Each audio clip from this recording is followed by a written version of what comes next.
मुख्य निर्वाचन पदाधिकारी मध्य प्रदेश सुखवीर सिंह के द्वारा विजयपुर तथा बुधनी विधानसभा उप निर्वाचन 2024 के संबंध में प्रेस वार्ता की गई। इस दौरान उन्होंने कहा कि आदर्श आचार संहिता का सख्ती से पालन किया जाएगा। विजयपुर विधानसभा में 327 मतदान केंद्र हैं तथा बुधनी विधानसभा में 363 मतदान केंद्र हैं। उन्होंने और क्या कहा, आइए सुनते हैं। 2024 को कर दिया।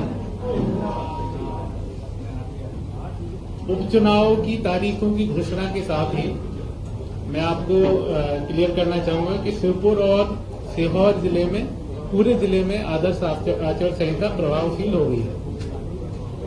ये मैं क्लियर करना चाहूंगा कि ईसीआई के निर्देश हैं कि जब कोई उपचुनाव होता है और अगर जिले में नगर निगम है तो केवल जो असेंबली कंस्टिट्यूएंसी होती है उसी में आचार संहिता लगती है। लेकिन क्योंकि ये दोनों जिले ऐसे हैं जिनमें नगर निगम नहीं है तो पूरे जिले में मॉडल कोड ऑफ कंडक्ट रहेगा। हम लोग कटिबद्ध हैं कि आदर्श आचार संहिता का सख्ती से पालन किया जाएगा। उपचुनाव का जो रूपरेखा है वो इस प्रकार है। 18 अक्टूबर से नाम निर्देशन पत्र भरे जाएंगे। इसी दिन नोटिफिकेशन जारी होगा। जो संवीक्षा है, जो स्क्रूटनी है, वो 28 अक्टूबर को होगी और नाम वापस लेने की तिथि 30 अक्टूबर है। मतदान की तारीख 13 नवंबर है और मतगणना 23 नवंबर 2024 को होगी। इन दोनों विधानसभाओं में मतदाताओं और मतदान केंद्रों की संख्या इस प्रकार है। विजयपुर विधानसभा में कुल मतदान केंद्रों की संख्या 327 है और बुधनी विधानसभा में कुल मतदान केंद्रों की संख्या 363 है। मतदाताओं की संख्या में विजयपुर विधानसभा में कुल मतदाताओं की संख्या 2,54,647 है। इसमें महिला मतदाता 1,21,091 हैं और पुरुष मतदाता 1,33,554 हैं। थर्ड जेंडर के मतदाताओं की संख्या 2 है और सर्विस मतदाताओं की संख्या 103 है। इसी तरह बुधनी विधानसभा क्षेत्र में जो मतदाताओं की संख्या है, ये मतदाताओं की संख्या वो है जो वर्तमान में है और इसकी संख्या है वो 2,76,397 है। इसमें महिला मतदाता 1,33,280 हैं और पुरुष मतदाता 1,43,111 है। थर्ड जेंडर के 6 मतदाता हैं और सर्विस मतदाताओं की संख्या 194 है।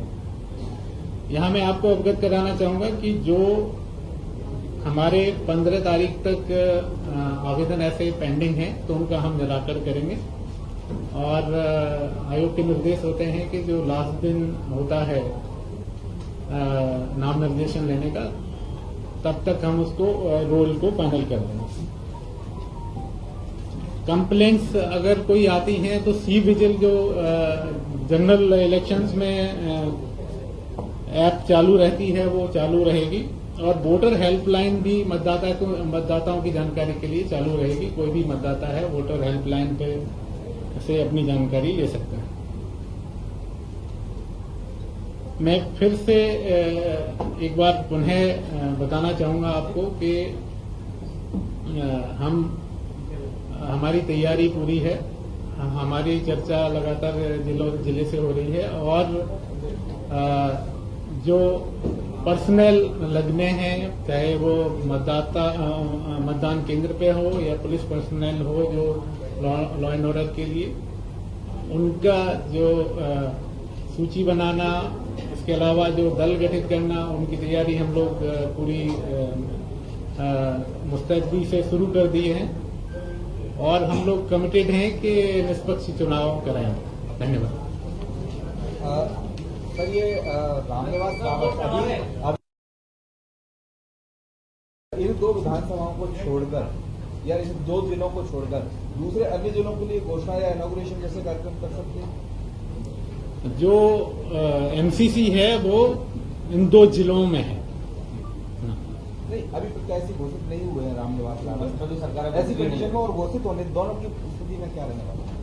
नहीं, आपका प्रश्न स्पष्ट नहीं है। रामनिवास रावत और भारतीय जनता पार्टी श्योपुर विजयपुर से कैसी घोषित करती है? उस कंडीशन में और आज की डेट में जब घोषित नहीं किया है तो उस स्थिति में दोनों जिलों को छोड़कर अन्य स्थानों पर इनॉग्रेशन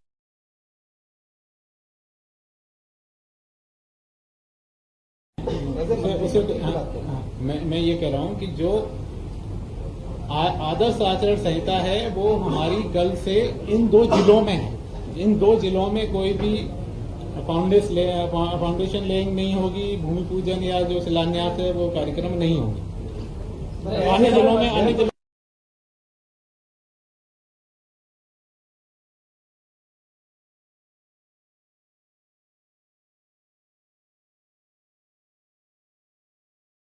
बता रहा हूँ कि जो आदर्श आचार संहिता है वो 2 जिलों में है, उन जिलों में भूमि पूजन या शिलान्यास नहीं हो सकता। सर, विजयपुर चंबल में आता है और सेंसिटिव इलाके में तो उसको नहीं कुछ। ये एक्सरसाइज हम लोग कर रहे हैं। जो वल्नरेबिलिटी मैपिंग की एक्सरसाइज हमारी 2 आधार पे होती है। एक ये होता है कि हमारी पास हिस्ट्री क्या है। पास हिस्ट्री में 2 चीजें देखते हैं कि मतदान का प्रतिशत पहले कितना रहा है, ज्यादा तो नहीं रहा, बहुत कम तो नहीं रहा, और ज्यादा कम के आधार पे हम उनको वल्नरेबल बूथ, क्रिटिकल बूथ निकालते हैं। ठीक है।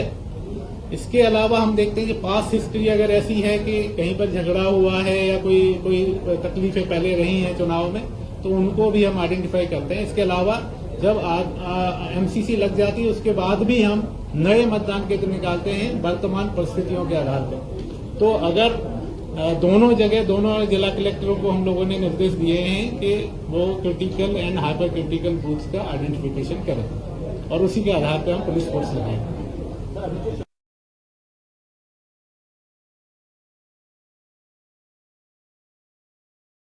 जो अगर प्रेस कॉन्फ्रेंस देखेंगे तो प्रेस कॉन्फ्रेंस में ये है कि ये प्रश्न अच्छा है आपका, इसलिए मैं पढ़ के बता रहा हूँ कि the process of continuous application of electoral rolls in all the above states will continue till the last date of filing nomination। तो last date of filing nomination तक होती है, लेकिन 10 दिन हमको लगते हैं निराकरण करने में। इसलिए 25 तारीख से 10 दिन पहले 15 तारीख तक जो हमें आवेदन प्राप्त हुए होंगे उनका हम निराकरण करेंगे 1 अक्टूबर की क्वालिफाइंग डेट है।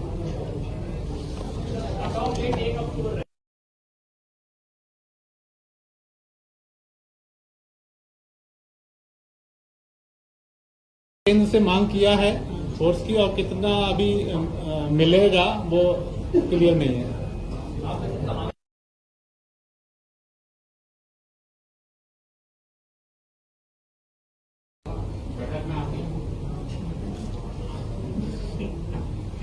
आप क्या कहना चाहते हैं? प्रश्न पूछिए, क्लियर है।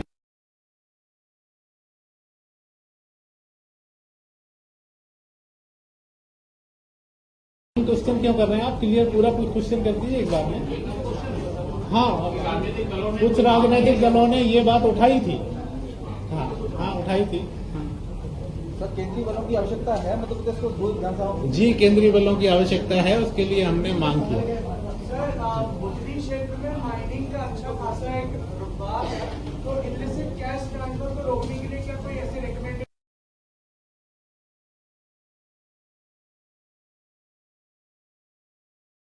देखिए, चुनाव आयोग जो भी लीगल कैश ट्रांसफर होता है उसके लिए बहुत सजगता से और गंभीरता से काम करता है। आपको पता है कि हम लोग बहुत सारे चेक पॉइंट्स बनाते हैं और वो चेक पॉइंट पुनः बनाए जाएंगे, लेकिन आर्थिक गतिविधियां रोकने का कोई प्रावधान नहीं है और न ऐसे आर्थिक गतिविधियां हम रोकने का काम करें।